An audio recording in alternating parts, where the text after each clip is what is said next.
Morning, everybody. 13 minutes past 9 o'clock right now. Welcome back to the program. And of course, Jackie, last Sunday we all lost an hour to daylight saving time. Okay, we're still trying to make it up, but if you look ahead toward the clock and the calendar, you realize that people are probably going to lose more than an hour on Sunday because of what's happening on Saturday, St. Patrick's Day.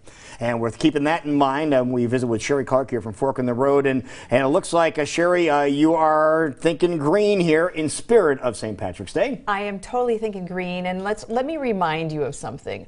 I have never gotten up the day after St. Patrick's Day and said, I wish I had had one more green beer last night. So we're going to be talking about what we can do that's green to celebrate. And the other thing is, and I'm not kidding myself, people aren't going to swap out green juice and kombucha for green beer. I get that.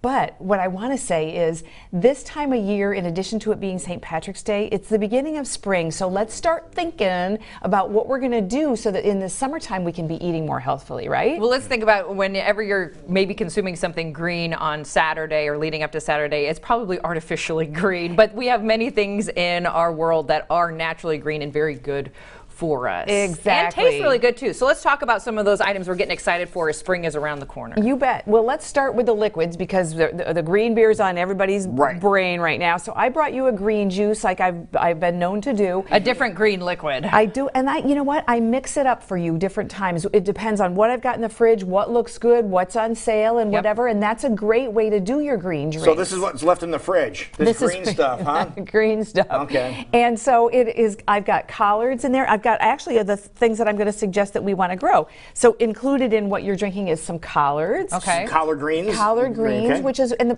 again, part of the reason why I wanted to bring this was to blend the two ideas of St. Patrick's Day. Let's just say no to one less cocktail and then not lose all of Sunday. And then two, let's be thinking about what we're going to do. So growing collards is a great way to stay in. It's easy. They're easy to grow. I say it's real simple to grow. You just throw them on the ground and they go. And it's great in juice. Yeah. Also, romaine is a nice delicate leaf, and you can put that in your juice. You've got some of that in there today. You've got spinach in there. You've got cucumbers, a little bit of zucchini. I took out the stops. So give that a taste. It's a lot of green going on. So what is in there to maybe sweeten it up a little bit? Because it doesn't taste completely leafy and earthy. Green apple. Green apple? Oh, Yeah. really? So sticking with the green all the way. I went totally green, and I used lime. So yeah, so because this tastes healthy. It does. Now wait a minute, Lou. That's not a bad thing. Okay. It tastes good. Good to you. Some people, they say it tastes healthy is not necessary. It's kind of like she's got a good personality. There's some things that can taste very earthy or it can have a bit of that flavor of like, okay, yes, I am drinking collard greens and lettuce and things like that, but it actually does taste very bright and flavorful, and I think that apple in there really helps give it a nice sweet, tart. Yeah. Yes, taste yes. to it. So to stay on the beverage thing before we move on from that, a couple other ideas. If you're going to be alternating your beers, I really like this kombucha. Lime is green. It's really tasty. It's got a nice green label, so nobody's going to think that you are, not in the spirit. And then matcha latte is another thing, and that is if you need a little bit of energy. It's a green tea. We've had this on the show before. Yeah. It's completely powdered and it dissolves entirely into the beverage. And because it's a latte, it's got some thickness to it. So that just a thought. Okay. Some other options out there. Other options. So what I was saying was one of the things that I like to do at this time of year is think about what's going to be in my garden. What am I going to grow? So how do I come up with my ideas? Well, one of the ways that I come up with my ideas is I look in books. And you've got on the far right the new Self-Sufficient Gardener. That's an example of a book that I might look at. It tells about how to grow different things and what you need, what the soil needs are and requirements are. Because we should start thinking about that now. Now, exactly. So if you need to supplement them. Precisely. So a lot of people are looking at seed catalogs. I'm going to suggest you do something else in addition to that. Don't just flip through the seed catalogs. Look through cookbooks, look through other containers, other things to see what kind of containers you have, what kind of yard you have, how much sun do you get. Let's think this through. You want to make something involving coriander, for example. You just grow your own. Right, exactly. Or parsley, grow your own. Right, yes. So that book right there, the one closer to you, The Essential Guide to Growing and Cooking with Herbs.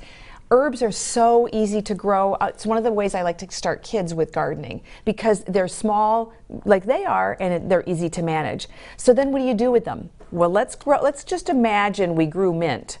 So what I can do now is buy mint like this, and I bought it at the store. I even left the label on there that would tell you exactly what kind of mint we've got. Grow that, buy this at the store. I'm going to transplant it in a couple months into my garden. And then I made you this dish. I'll show you what it looks like here. It's very bright green in keeping with the spirit. It's peas and mint and a little bit of oil, salt, and pepper, and that's it. Peas and mint. Peas and mint. So you could grow peas pretty easily as well. This time of year, we did use frozen, I'll own it. But I put them on a cucumber slice. You've got the perfect all green hors d'oeuvre, and it's unique and different, and I made it this morning in all of about 3 minutes. And as you said, all green, no dyes needed here. This is all natural and just another option of a tasty treat. Let's see what it's like. Yes, and you could dress it up. I could have put some little minced red bell pepper would look pretty on there. It's kind of like chunky hummus. Exactly. It's very much like a hummus. Yeah. I love it. And it's very versatile. If you wanted crackers, you can put it on crackers. It's good as a spread in a sandwich.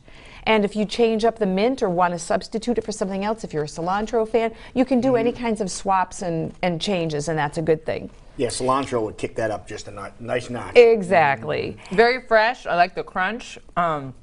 I love peas, so I'm a fan of something like that. And they're easy to grow. They're inexpensive in the store now. And all you do is buy them frozen and defrost them, and they're good to go. I also know you love guacamole. I love guacamole. So I brought some of that today as a reminder. No, we're not going to be growing avocados here in Iowa, and I do realize that. But everything else that goes into the avocado, onion, tomato, cilantro, whatever else you want to put in yours, you could grow. And so be thinking about that.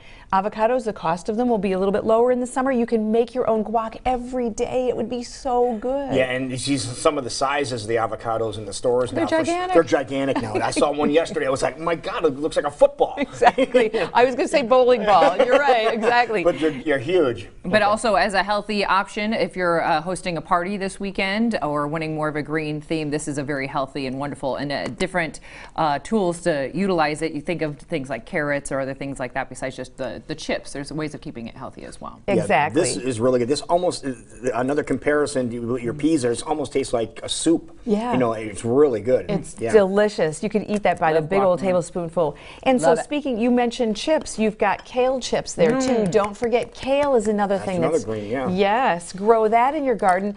Put it in your dehydrator, or just figure out ways that you're going to get that into your diet.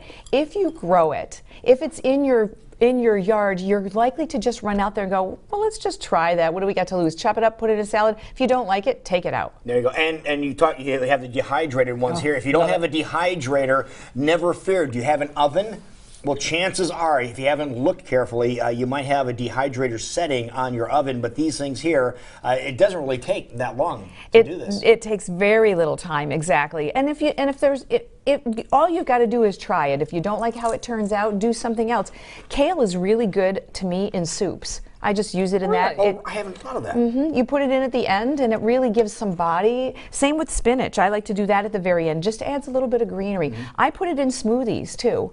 If I use spinach in smoothies, I use the whole thing. If I'm using kale, I usually destem it. Okay. Because otherwise it tends to be a little bit bitter. But test it on your own. Just start with one leaf and then just keep going, and you'll have more green in you before you know it. And remind us how we get the cheesy natural flavor to kale chips if you're wanting to try different ones. You use nutritional yeast is my favorite thing. Nutritional yeast. And where do you find nutritional yeast? I didn't see that on the shelf at the grocery store when I was there. You can get it a couple places. Some put it in the refrigerated section. That's probably why. Yes, but others put it in the bulk section. So ask. Oh, I didn't think about the bulk section. And some stores set it both ways. So always ask. Here's the thing. You're going to interact with somebody that's working at the store that might give you some other advice. Or they might ask you, well, what are you using it for? And you tell them and they say, oh, here's something else that would work as well. This is all about learning. You know that nutritional yeast is good on popcorn too. It's really good. Yeah, it's really good on popcorn. Just saying. It is. And it's good sprinkled on top of the soup that we put the kale in. We could just go on. We can keep going on and on. And if you would like to go on and on with Sheree, because she has some great ideas, how can they get in touch with you? Well, go to my website, which is fork-road.com, or email me at info@fork-road.com and let me know what's in your cup over the holiday There you weekend. go. We're getting